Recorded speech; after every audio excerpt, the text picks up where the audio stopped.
एक financial planner किसी भी फाइनेंशियल प्लानिंग में एक अहम भूमिका निभाता है। आपके निवेश को दिशा देता है, गाइड, फ्रेंड, फिलोसोफर, दोस्त, पहरेदार जो आपके निवेश का रखेगा ख्याल। लेकिन एक फाइनेंशियल प्लानर को कैसे चुने? तो आज मनी मास्टर में मेरे साथ जुड़ रहे हैं amitkukareja.com के founder Amit Kukreja, SEBI registered investment adviser हैं, और समझते हैं इनसे कि एक फाइनेंशियल प्लानर को कैसे चुनना चाहिए, किन पैरामीटर्स में आपको परखना चाहिए एक फाइनेंशियल प्लानर। सबसे पहला सवाल कि एक फाइनेंशियल प्लानर क्यों जरूरी होता है, किसी को क्यों एक फाइनेंशियल प्लानर की सेवाएं लेनी चाहिए? देखिए प्रियंका, बहुत सिंपल सा आंसर है। जैसे घर बनाने के लिए एक आर्किटेक्ट की जरूरत होती है, हेल्थ से रिकवर करने के लिए एक डॉक्टर की जरूरत होती है, अपनी फिटनेस लेवल को अच्छा करने के लिए, बॉडी को फिट रखने के लिए एक फिटनेस इंस्ट्रक्टर की जरूरत होती है, वैसे ही अपनी फाइनेंशियल वेलबींग क्रिएट करने के लिए एक फाइनेंशियल एडवाइजर जरूरी होता है। ये आपको आपके गोल्स तक जल्दी पहुंचाता है, ये आपको आपकी पर्सनालिटी से फेमिलियराइज कराता है कि आप किस तरह का इन्वेस्टमेंट कर सकते हैं, ये आपको आपके इंश्योरेंस के बारे में समझाता है, ये आपको आपकी गोल्स ट्रैकिंग करके बताता है कि आप अपने गोल से कितना दूर हैं, इन्फ्लेशन को अकाउंट करके ये प्लानिंग करता है और आपको अकॉर्डिंगली जो आप रिस्क कैपेसिटी आपकी होती है उसी के अकॉर्डिंगली आपकी इन्वेस्टमेंट्स करने में मदद करता है। तो अपनी फाइनेंशियल वेलबींग के आर्किटेक्ट या अपने फाइनेंशियल वेलबींग के कोच को फाइनेंशियल एडवाइजर कहते हैं, और इसका एक मेरे हिसाब से बहुत ही महत्वपूर्ण रोल होता है आपकी बेटर फ्यूचर क्रिएट करने में। तो अमित ये बताइए कि आपकी नज़र में एक फाइनेंशियल एडवाइज़र या एक प्लानर का चयन किस आधार पर करना चाहिए? एक व्यक्ति इन्हें कैसे ढूंढ सकता है, कहाँ जाके ढूंढेगा? क्योंकि आप जब गूगल करते हैं तो इतनी सारी इंफॉर्मेशन ओवरलोड हो जाती है, तो चयन का आधार क्या होना चाहिए? जी, सबसे पहला स्टेप मैं बोलूंगा, आप रजिस्टर्ड इन्वेस्टमेंट एडवाइजर को ऑनबोर्ड करें। एक रजिस्टर्ड इन्वेस्टमेंट एडवाइजर ही ऐसा डेजिग्नेशन या टाइटल है जो फी चार्ज कर सकता है इस सर्विस के लिए, और कोई भी एक्सपर्ट इस सर्विस के लिए फी चार्ज नहीं कर सकता। ये सेबी का रजिस्ट्रेशन नंबर होता है। तो आप सेबी की वेबसाइट पे जाके जो रजिस्टर्ड इन्वेस्टमेंट एडवाइजर्स हैं उस लिस्ट को रिव्यू कीजिए। उसमें नेक्स्ट आप अपने सिटी में जो एडवाइजर्स अवेलेबल उनको सर्च कीजिए गूगल पे। थर्ड, उनसे बातचीत कीजिए, उनसे मिलिए, उनसे समझिए कि वो किस तरह से फी चार्ज करते हैं, क्या वो परसेंटेज फी चार्ज करते हैं, क्या वो फ्लैट फी चार्ज करते हैं। नंबर 4, उस एडवाइजर का आप क्रेडिबिलिटी चेक कीजिए। हो सके तो देखिए क्या उस एडवाइजर की कोई प्रेजेंस है प्रिंट मीडिया में, ऑडियो मीडिया में, या टेलीविजन मीडिया में, या डिजिटल मीडिया में, और वो क्या एडवाइस देते हैं, कैसे अपने क्लाइंट्स को मैनेज करते हैं। लास्टली मैं बोलूंगा, हो सके तो आप एटलीस्ट 3 या 4 फाइनेंशियल एडवाइजर से मिलें, चाहे वो आपकी कट सिटी में नहीं भी हो, तो आप आजकल तो जूम पे सब कुछ हो सकता है, उनसे मिलें, उनको समझिए, उनकी एक्सपर्टीज को जानिए। फाइनेंशियल एडवाइजर के अलावा भी एक्सपर्टीज होती है, कोई इक्विटी एक्सपर्ट होता है, कोई फाइनेंशियल ट्रांजिशनिस्ट होता है जैसे मैं, जो क्लाइंट्स को लाइफ ट्रांजिशन में हम हेल्प करते हैं, या कोई किसी और फील्ड में एक्सपर्ट होता है, कोई सीएफए होता है, कोई चार्टर्ड अकाउंटेंट भी होता है। तो उनकी एडिशनल क्वालिफिकेशंस को देखिए, उनसे मिलिए, बात कीजिए। हो सके तो उनके एग्जिस्टिंग क्लाइंट्स का रेफरल लीजिए, उनसे इंटरेक्शन कीजिए कि उनकी सर्विस से उनको कैसे बेनिफिट हुआ, और आपको एंड में अगर उस एडवाइजर से एक अच्छी कंपैटिबिलिटी लगे फिर आप उसको फॉर्मली ऑनबोर्ड कीजिए। तो मेरे हिसाब से ये कुछ 6-7 स्टेप्स हैं जो आप उठाएंगे तो आपको एक अच्छा एडवाइजर ऑनबोर्ड करने में काफी आसानी है। तो उनकी क्रेडिबिलिटी को चेक करना, उनके रजिस्ट्रेशन को चेक करना, और कब हाँ कहें एक अच्छे फाइनेंशियल प्लानर में वो कौन सी खूबियां हैं जो होनी चाहिए जिसके लिए मैं उन्हें हाँ कहूं, अपने पैसों के लिए उन पर भरोसा करूं। जी, तो यही खूबियां हैं: registration, credibility, references, additional qualification and skills, उनका फी मॉडल, कैसे वो फी चार्ज करते हैं, और उनकी एग्जिस्टिंग क्लाइंट्स का सेटिस्फैक्शन, वो कितने सेटिस्फाइड है। वैसे तो ये कॉन्फिडेंशियल अरेंजमेंट्स होते हैं, बट आप एडवाइजर से पूछ सकते हैं कि उनका कोई क्लाइंट अगर कंफर्टेबल है तो वो उनसे बात करना चाहेंगे कि इसमें उनको कैसे बेनिफिट हुआ, और क्या क्या over the years of engagement उन्होंने कैसे उसको क्वांटिटेटिवली एंड क्वालिटेटिवली इस एंगेजमेंट से बेनिफिट किया। यानी आप एक फाइनेंशियल एडवाइजर को परखिए, देखिए, उसके बारे में लेग वर्क कीजिए, उसके बारे में एक होमवर्क आपको करना जरूरी है। फीस ये बहुत जरूरी हो जाता है, तो एक फाइनेंशियल प्लानर की फीस कैसे तय होती है? और अगर मान लीजिए पोर्टफोलियो में 5 लाख रुपए का फंड है, इसमें स्मॉल सेविंग है, म्यूचुअल फंड की स्कीम्स शामिल हैं, तो फाइनेंशियल प्लानर क्या इन सब के लिए फीस लेगा? क्योंकि कुछ स्कीम्स ऐसी हैं जो सबके लिए वहां पर स्मॉल सेविंग स्कीम्स जितनी हैं आप जाके कोई भी वहां पर निवेश कर सकता है। अगर फाइनेंशियल प्लानर या एडवाइजर मुझे एडवाइस करेगा तो उसकी भी फीस लेगा क्या? तो बेसिकली मैं फीस किस आधार पर तय होती है ये समझना चाहती हूँ अमित। जी देखिए, फी के 2-3 मॉडल होते हैं। एक होता है फिक्स्ड फी मॉडल, जिसमें एडवाइजर आपको बोलता है कि मैं एनुअली इतने रुपीस चार्ज करूंगा। एक दूसरा होता है परसेंटेज लिंक मॉडल, जिसमें एडवाइजर आपको बोलता है कि मैं अगर आपके इतने लैक्स के या इतने करोड़ के एसेट्स मैनेज कर रहा हूं तो मैं इतना परसेंटेज फी चार्ज करूंगा।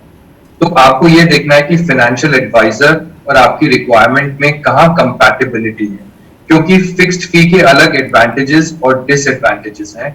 फिक्स्ड फी राइजिंग मार्केट सिचुएशन में तो बहुत बेनिफिशियल लगता है क्योंकि आपकी कॉस्ट कम रहती है, लेकिन जब मार्केट फॉल होता है उस समय फिक्स्ड फी लोगों को पिंच करता है। उनको लगता है कि इन्होंने अपनी तो फीस रिसीव कर ली, हमारा पोर्टफोलियो टैंक हो गया।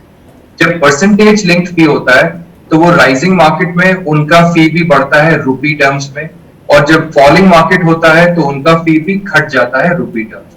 तो काफी क्लाइंट्स को साइकोलॉजिकली वो ज्यादा एश्योरिंग लगता है कि चलो इनकी फीस भी कम हो गई क्योंकि वो परसेंटेज लेते हैं। तो आपको ये समझना है कि आपका पोर्टफोलियो साइज कितना है।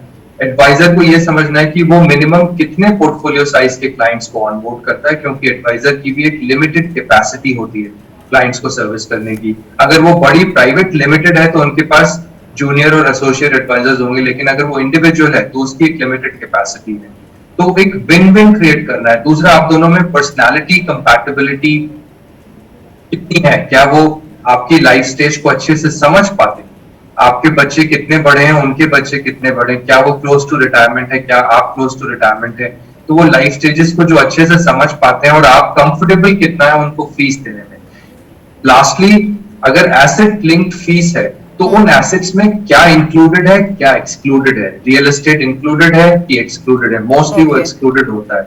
स्मॉल सेविंग स्कीम इंक्लूडेड है या एक्सक्लूडेड है? म्यूचुअल फंड्स इंक्लूडेड है या एक्सक्लूडेड है? क्या वो एडवाइजर जो मैनेज कर रहा है सिर्फ उस पर फीस चार्ज कर रहा है? जो गवर्नमेंट प्रोडक्ट्स मैनेज हो रहे हैं क्या वो उस पर फीस नहीं चार्ज कर रहा है? सबके अपने अपने कैलकुलेशन होते हैं। कोई नेटवर्थ पे भी चार्ज करता है, कोई market value of the portfolio पे भी चार्ज करता है, कोई एफर्ट पे फिक्स्ड फी चार्ज करता है, कोई रोबो एडवाइजरी मॉडल में ऑनलाइन रोबो कंसल्टिंग का फी चार्ज करता है।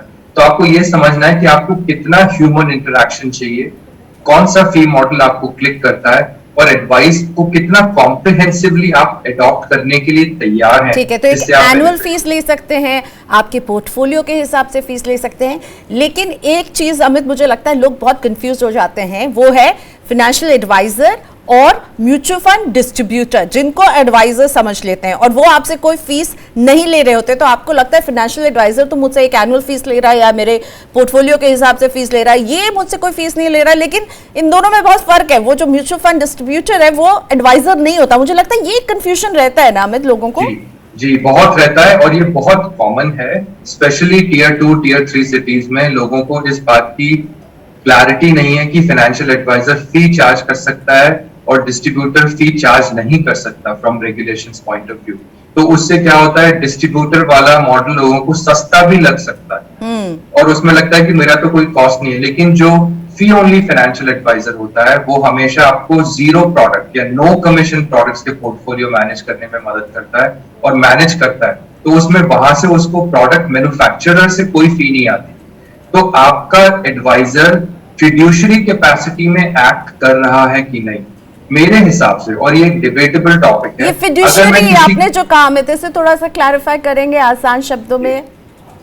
जी, फिड्यूशरी मतलब जो आपके इंटरेस्ट के लिए आपकी सर्विस कर रहा है, okay. जो आपको आपके स्कोप या आपके एंड रिजल्ट तक पहुंचाने में मदद करके वो आपसे फी चार्ज करेंगे। Okay okay.